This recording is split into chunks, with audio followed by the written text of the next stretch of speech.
नमस्कार, news portal today पर आपका स्वागत है। मुख्यमंत्री नीतीश कुमार शेक्सपियर के नाटक मर्चेंट ऑफ वेनिस से काफी प्रेरित नजर आते हैं। शेक्सपियर के नाटक मर्चेंट ऑफ वेनिस में 3 प्रमुख पात्र है या किरदार है। पोर्सिया एक वकील है, वहीं एंटोनियो एक और किरदार है जो अहम किरदार है, जिसने साइलोक से कर्ज लिया था। ये तीसरा पात्र है साइलोक। एंटोनियो और साइलोक के बीच यह तय हुआ था कि यदि कर्ज की राशि नहीं लौटाई गई तो एंटोनियो के शरीर से 1 पाउंड मांस निकाल लिया जाएगा। एग्रीमेंट के अनुकूल साइलोक को राशि नहीं मिलती है। एंटोनियो के वकील जो कि पोर्सिया है, उसने कोर्ट में कहा कि इकरारनामा यानी एग्रीमेंट के अनुसार 1 पाउंड मांस निकालने की बात सही व न्यायोचित है, लेकिन राजा को दयालु होना चाहिए। राजा में ईश्वरीय गुण है। ऐसे में जब वह यानी राजा किसी के प्रति दया प्रदर्शित करता है तो उसकी कार्रवाई ईश्वर के समान होता है। आज बिहार की राजनीति में शेक्सपियर के नाटक जूलियस एंड सीजर के पात्र के रूप में नीतीश कुमार, डीजीपी एसके सिंघल और जालसाज अभिषेक अग्रवाल और उसके सहयोगी आईपीएस अधिकारी आदित्य कुमार हैं। यह प्रमाणित तथ्य है कि डीजीपी एसके सिंघल ने गलती की। डीजीपी जालसाज अभिषेक अग्रवाल को पटना उच्च न्यायालय के चीफ जस्टिस मानते हुए 1 बार नहीं 40 बार से अधिक बात की। कथित जालसाज अभिषेक अग्रवाल के दबाव में आकर गया के एसएसपी रहे आदित्य कुमार को गया के फतेहपुर थाना में शराबबंदी कानून के तहत दर्ज एफआईआर से मिस्टेक ऑफ लॉ बताते हुए अभियुक्तीकरण से मुक्ति दे दी। साथ ही विभागीय कार्रवाई से भी मुक्त कराकर आदित्य कुमार की पोस्टिंग के लिए प्रस्ताव तक बना लिया।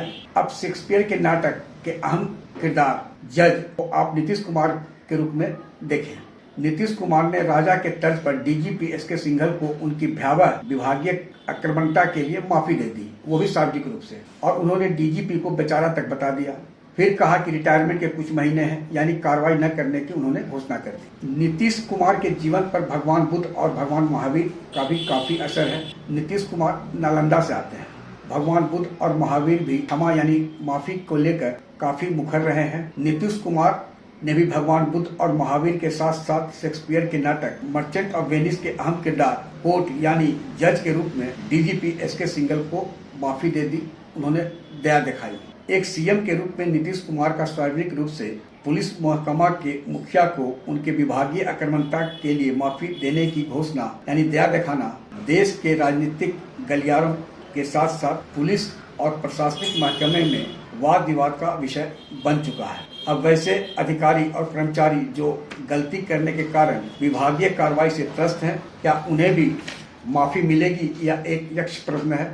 शासन संविधान से चलता है। बिहार में भी संविधान यानी कानून स्थापित है। फिर गलती के लिए तय मानकों में किसी को माफी और किसी को सजा शेक्सपियर के नाटक मर्चेंट ऑफ वेनिस के साथ साथ भगवान बुद्ध और महावीर के संदेश के एकदम उलट है। अब जनता तय करेगी कि मर्चेंट ऑफ वेनिस के जो पात्र हैं, जिनका एक तरह से समानता बिहार की राजनीति में अभी देखने को मिल रही है, वह सही है या गलत। लेकिन संदेश तो गया है कि यदि आप सक्षम हैं किसी तरह से राजा को प्रसन्न करने में, तो आपके खिलाफ कार्रवाई नहीं होगी, और जो किसी कारण राजा के दया के पात्र नहीं बन सकते हैं, वे कानून के शिकंजे में कसे जाएंगे। आग्रह है कि इस वीडियो के लिंक को लाइक, शेयर, सब्सक्राइब अवश्य करें। धन्यवाद, नमस्कार।